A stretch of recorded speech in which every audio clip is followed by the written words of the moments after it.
L'objectif commun, c'est de battre tout simplement l'ennemi. Je crois qu'il y a des gens quand même qui peuvent tasser, ou bien en tout cas se départir. Vous parlez de l'organisation de Boubacar Sam? Non, comment dire, la coalition Bokk Gis Gis. Bokk Gis Gis, parce que non, parce que même sur les listes, moi j'ai vu la coalition Bokk Gis Gis. Peut-être c'est de petits partis qui sont allés avec Bokk Gis Gis. Mais c'est pas une coalition, hein. Ouais, je rectifie, c'est pas une coalition. Mais sur les listes, on a mis la coalition sous le nom du parti. Convergence démocratique Bokk Gis Gis. Mais je dis ce que j'ai vu sur les tableaux. On a mis la coalition Bokk Gis Gis. Ah bon? Et ça, je vous montrerai ça après. On a mis la coalition Bokk Gis Gis. Donc, même étant donné que, même si c'est le parti Bokk Gis Gis, aujourd'hui, ce que je n'ai pas compris, c'est qu'à la dernière minute, qu'il y ait une dissidence entre Bokk Gis Gis et le PDS. Alors qu'ils sont de la même famille libérale. De ce point de vue, oui. Ça, c'est un problème. Et je dis à monsieur Bass que si aujourd'hui vous avez des ambitions pour ce pays-là, je crois que l'intérêt, c'est de vous regrouper dans des coalitions. Alors, parce que vous ne pouvez pas dire que même si nous avons 2 députés, 3 députés, votre ambition doit dépasser cela. Parce que l'ambition, ce n'est pas d'avoir 2 ou 3 députés. Le problème, c'est en commun, qu'est-ce que vous avez pour faire face à ce pouvoir? Parce que je pense jusqu'à aujourd'hui que Bokk Gis Gis, quand même, n'a pas une proximité avec Macky Sall. C'est ce que je pense. Je pense que vous êtes toujours dans l'opposition. Si vous êtes dans l'opposition, il va falloir vous ranger dans l'opposition. Maintenant, si vous n'êtes pas dans l'opposition aussi, il faut que les choses se clarifient. Parce qu'aujourd'hui, il y en a des partis qui disent que ce sont des partis d'opposition qui en réalité sont en train de tracter avec le pouvoir, et ça, les gens aussi sont au courant. D'accord. Alors Serigne Saliou Gueye a bel et bien sorti ses griffes, mais on le sait pertinemment. Monsieur Bass voulait réagir, et par rapport justement à ce sous-entendu, si je puis m'exprimer ainsi, de Serigne Saliou Gueye concernant la convergence démocratique Bokk Gis Gis. Monsieur Bass. Bon, en tout cas, nous ne sommes pas une coalition. Pour le moment, lors des dernières locales, nous étions partis seuls. Maintenant, nous comptons mettre en place une coalition pour les législatives. Maintenant, l'idéal serait que toute l'opposition parte ensemble. C'est ça l'idéal. Et vraiment, nous travaillons sur ça aussi. Nous attendons des propositions des autres segments de l'opposition. Mais si on ne parvient pas à avoir une unité de l'opposition, en tout cas, nous, en tant que parti politique, notre dignité de militant nous permet vraiment d'aller sous notre propre bannière, ou bien d'aller sous l'angle d'une coalition avec des entités qui veulent cheminer avec nous. En tout cas, c'est ça. Bokk Gis Gis est un parti d'opposition. Nous sommes dans l'opposition, nous sommes ancrés dans l'opposition. Maintenant, pour aller avec des gens, ou bien avec des partis politiques dans une entité regroupée, mais il y va de la volonté de chacun, de chaque démembrement. C'est ça le problème. S'il n'y a pas de volonté, mais chacun ira de son côté. Pour les législatives prochaines, mais n'oubliez pas qu'il y a des partis qui ont déjà des députés et comptent encore en avoir plus. C'est ça. Ensuite, il n'y a que 165 candidats titulaires. Or que lors des dernières locales, il y avait plus de 500 et quelques candidats. Donc les locales, c'est beaucoup plus organisé que les législatives. Donc partir seul sous un propre regroupement, dans un propre regroupement, regrouper toute l'opposition, ça s'avère vraiment difficile. Il faut peut-être 2 ou 3 regroupements. Mais c'est pas impossible. Non, c'est possible d'avoir 2 ou 3. En 2017 déjà, nous étions partis pour aller seuls, pour faire face à Macky Sall. Mais au final, qu'est-ce qu'on a? On s'est retrouvé à 2 jours ou bien à 3 jours du dépôt des candidatures. L'éclatement, on a constaté. Non, ça c'est le PDS qui l'a fait. Bon, je ne sais pas qui l'a fait. C'est le PDS pour des raisons que nous n'ignorons pas, qui a quitté à la dernière minute la coalition, alors qu'eux, ils avaient déjà préparé leur liste de substitution. C'est ça qui fait non, c'était pas uniquement le PDS. Il y avait des gens qui n'étaient pas du tout d'accord pour que Abdoulaye Wade soit tête de liste. Non, vous savez, monsieur Bass, entre politique, il y a toujours des non-dits entre politiques. Les gens là ont beau vouloir se regrouper, mais toujours il y a des non-dits. Bon, ce qu'il avait fait. Monsieur Bass, monsieur Sambou, vous n'êtes pas politique. où est-ce qu'ils sont aujourd'hui? Nous sommes dans la lande politique. Ce qu'il avait fait. S'il vous plaît, on organise le débat. Monsieur Bass, alors nous sommes dans la landerneau, mais en réalité, ce sont les mêmes pièces qui se superposent, qui peuvent aller ensemble. Ok, d'accord. Mais bon, on est des milliers de pièces, une multitude de pièces. Mais seules les pièces qui se superposent peuvent aller ensemble. Très bien. Et ça, c'est le réel politique. Alors, s'il ne reste pas sage, je fais appel au colonel Damiba.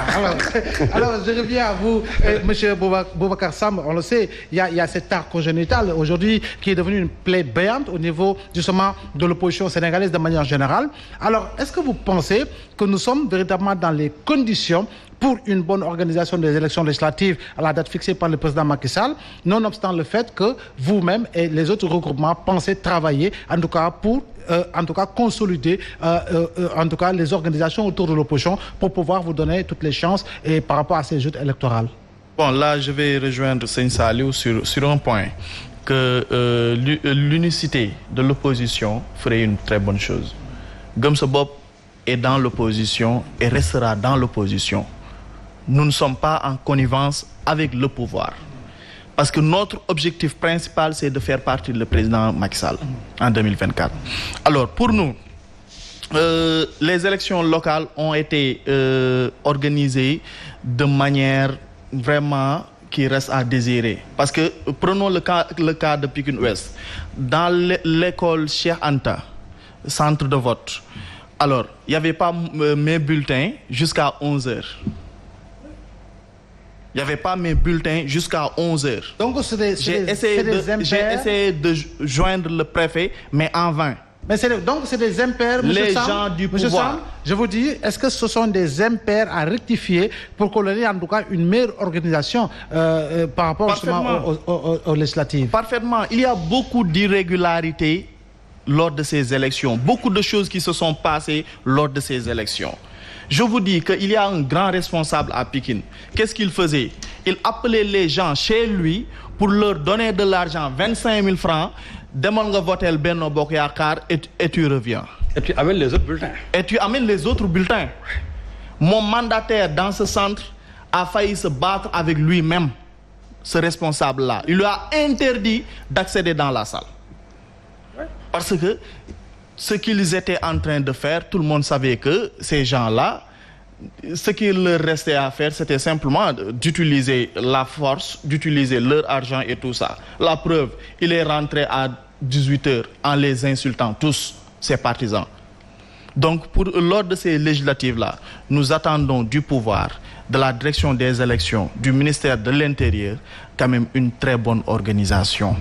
Ou bien même une bonne organisation. Est-ce que vous allez également essayer d'échanger par rapport justement à la problématique liée au parrainage? Si l'on sait qu'en 2019, malgré la déclaration faite par votre président qui indiquait disposer d'1 million et poussière de parrains, vous avez été en tout cas mis de côté, vous n'avez pas pu participer. Et par rapport à ces législatives, qu'est-ce qu'il faudrait impérativement? Est-ce qu'il faut éliminer totalement les parrainages ou en tout cas être dans les modalités pour permettre justement à toutes les listes de pouvoir concourir?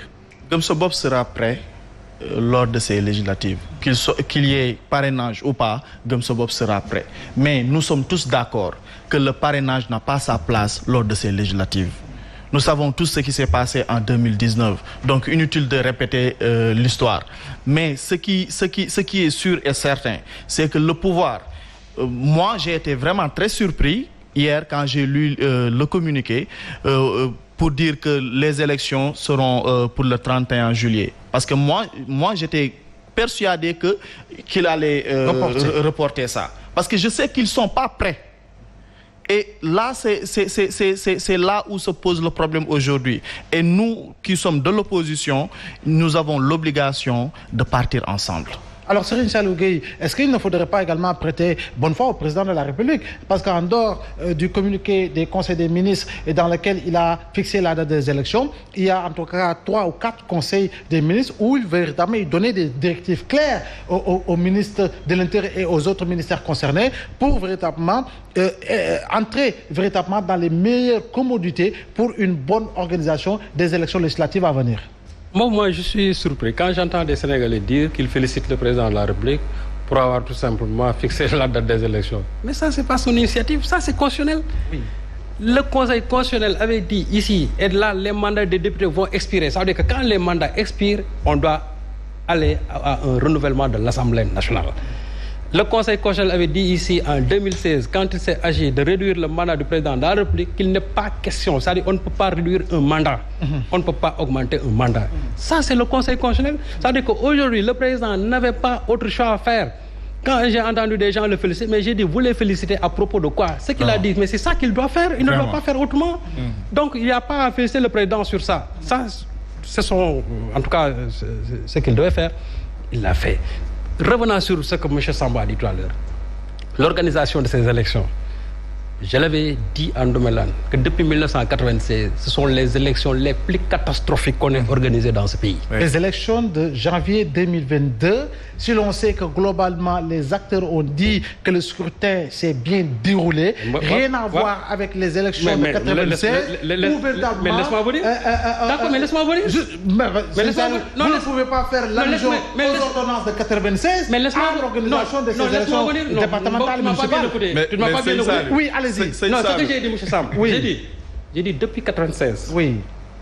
J'ai dit depuis 96. Je n'ai pas dit que c'est mieux organisé que 96. J'ai dit depuis 96. Oui. Il n'y a pas d'élection aussi mal organisée que ces élections-là. Et je peux le démontrer. Allez-y. Bon, comment se fait? Déjà, M. Sam, ce que vous avez dit ici, ça c'est une illustration. Comment se fait-il qu'il y ait des centres de vote où jusqu'à 11h, les bureaux n'ont pas encore ouvert? C'est inacceptable. Comment se fait-il qu'on puisse retrouver des candidats, par exemple, le bulletin de candidats, comment dirais-je, à SICAP, qu'on retrouve jusqu'à, je ne sais pas, Golf ou quoi. Ça, c'est un problème. Il y a des centres où, quasiment, l'encre n'est pas du tout indélébile. Et ça, c'est démontré. Des gens qui se lavent pour aller voter encore ailleurs. Et ce que les gens ne savent pas, il y en a qui ont voté doublement. Et il y a eu des rétentions de carte d'identité. Regarde tout le processus électoral. Comment on a fait pour que les gens s'inscrivent? Qu'est-ce qu'on n'a pas fait pour rendre difficile l'obtention d'un certificat de domicile qui s'obtenait en moins de 5 secondes? Ouais. Le certificat de résidence.